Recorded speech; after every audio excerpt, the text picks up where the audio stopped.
And there's one thing that I know to be true when it comes to entrepreneurs working in their businesses. Most of them don't get into trouble because they're reckless, which might be not what you think. They get into trouble because they didn't know what mattered until it was too late.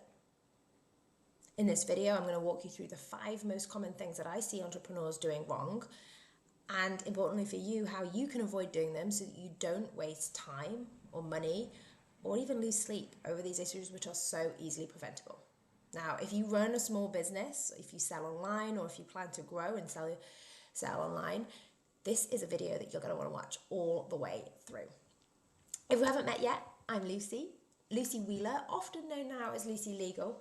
I've been qualified as a lawyer since 2013. I practice in the UK, and for the past 6 years or so, I've worked exclusively with entrepreneurs, which is something that I absolutely love and adore. As I'm a small business owner myself, the founder of Lucy Legal, I know how important it is to run a business that works in a way that you want it to, that lights you up, that brings you joy, that gives you freedom and flexibility to do the things that you want to do, whether that's financial freedom or just time freedom so that you can spend time doing things that you love.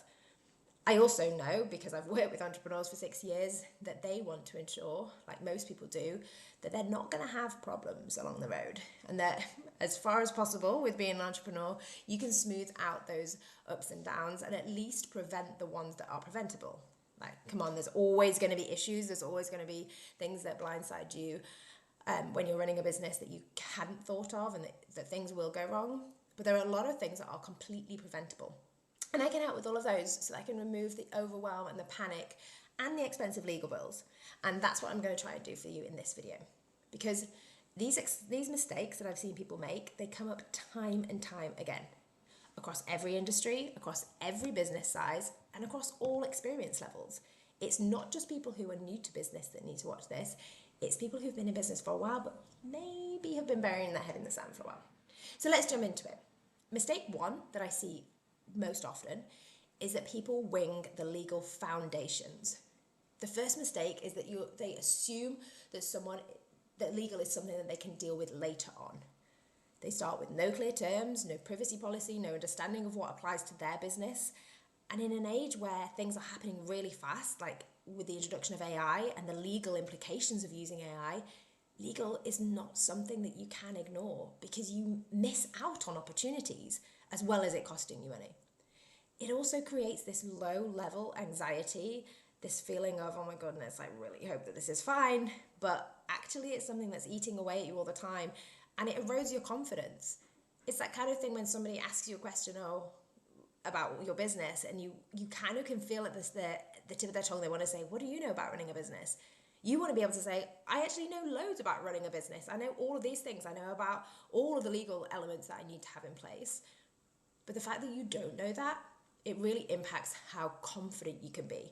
Because people often think about legal as rules, and if you're doing that, you're kind of missing the point. Legally protecting your business is about giving you boundaries and giving you confidence. The second big mistake I see is something that I talk about all the time, and it's something I'm going to continue talking about forever, it feels, until everybody gets it.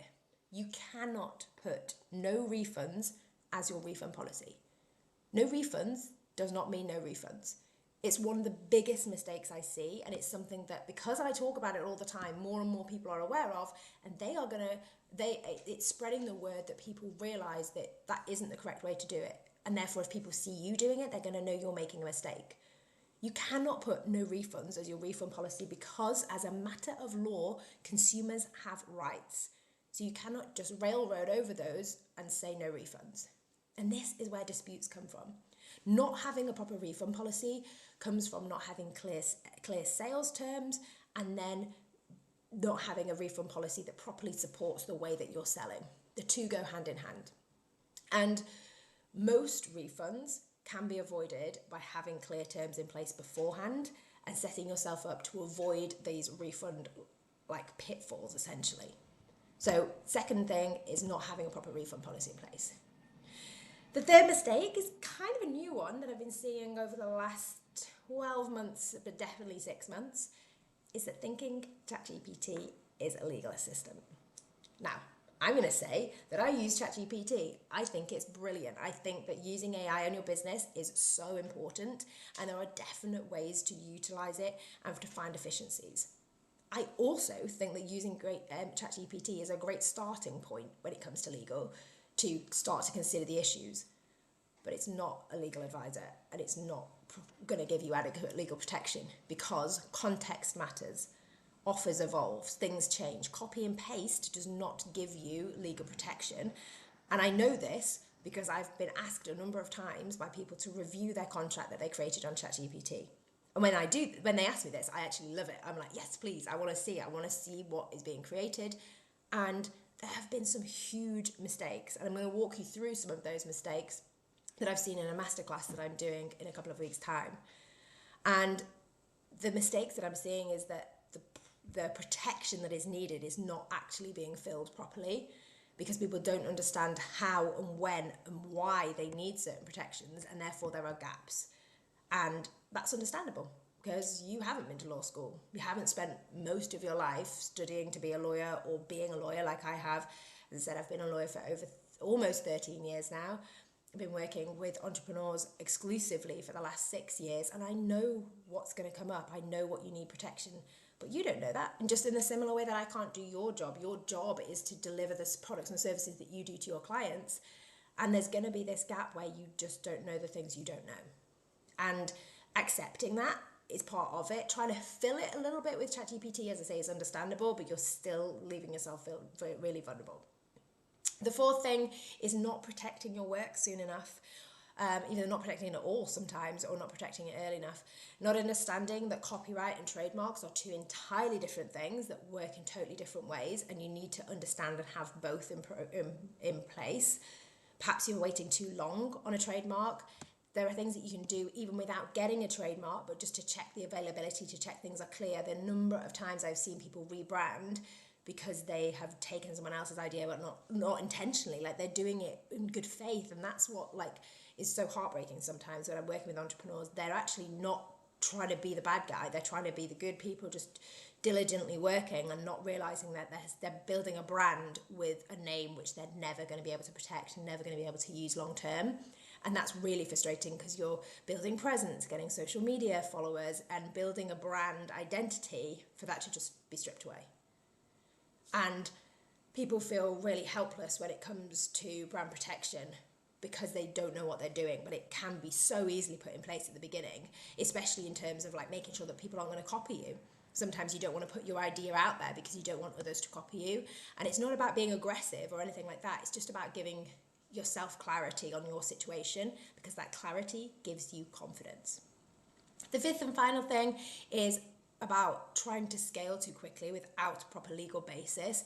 If you are thinking about doing collaborations, working with freelancers in your business, working with clients long term so that they can upgrade with you, so the scope of the work changes and what's required is going to change, that growth needs structure, and you need to understand that there are legal elements of that are going to change as you go through, like who owns the things that you create. Especially when you're working with freelancers, part of copyright is that the person that created it owns it.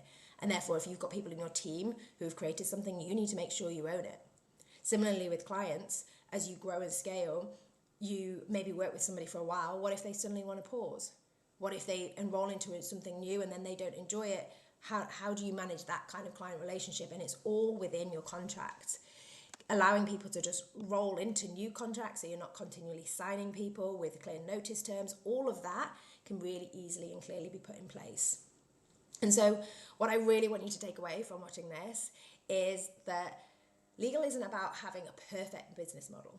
It's not about something that you do when you're ready to be perfect and have everything in place. It's something that you put in place so that you can get the perfect business model and so that you can close the gaps, essentially.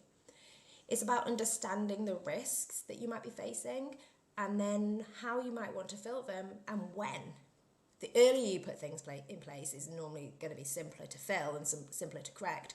But often having clear systems in place and a clear plan of when you're going to put things in can really help to calm things down and to help you to feel more confident. And the more confident you feel, the more profitable you're going to be. and the better you're going to be able to be to deliver a higher level of service so that you don't have any leaks in the business anywhere. You don't want to be having to spend time rebranding because of an IP issue which could have been avoided. You don't want to be trying to launch something and then have somebody issue a refund request or stop partway through a contract. And if they do, at least it won't take you off in a totally different tangent because you'll have a plan and you'll know how to handle them. If you've been watching this and you've been thinking, oh my goodness, Lucy, I really need to sort everything out that you've said, brilliant. You're in the right place, because I am hosting a free masterclass and I'm going to pop all of the details into the description box below with the links that you can join. You'll be able to join my free masterclass and find out exactly all of the things that you need to put in place to go from feeling lost with legal to feeling legit. It's a free masterclass for UK-based entrepreneurs, and I'll talk you through exactly what the legal jargon you need to know, what you can stop worrying about, and the simple steps that you need to do today to protect your business. Make sure you do sign up, because you'll need to sign up to get the link to join, and if you are signed up, then you'll be able to get the replay. I really hope that you've liked this video and you found it helpful. Even if you don't join me on the live masterclass, providing free resources and information like this is a really important part of the way that I do business. So if you did like this video, please like and subscribe because it really helps my channel. I'll see you in the next video. Take care. Bye.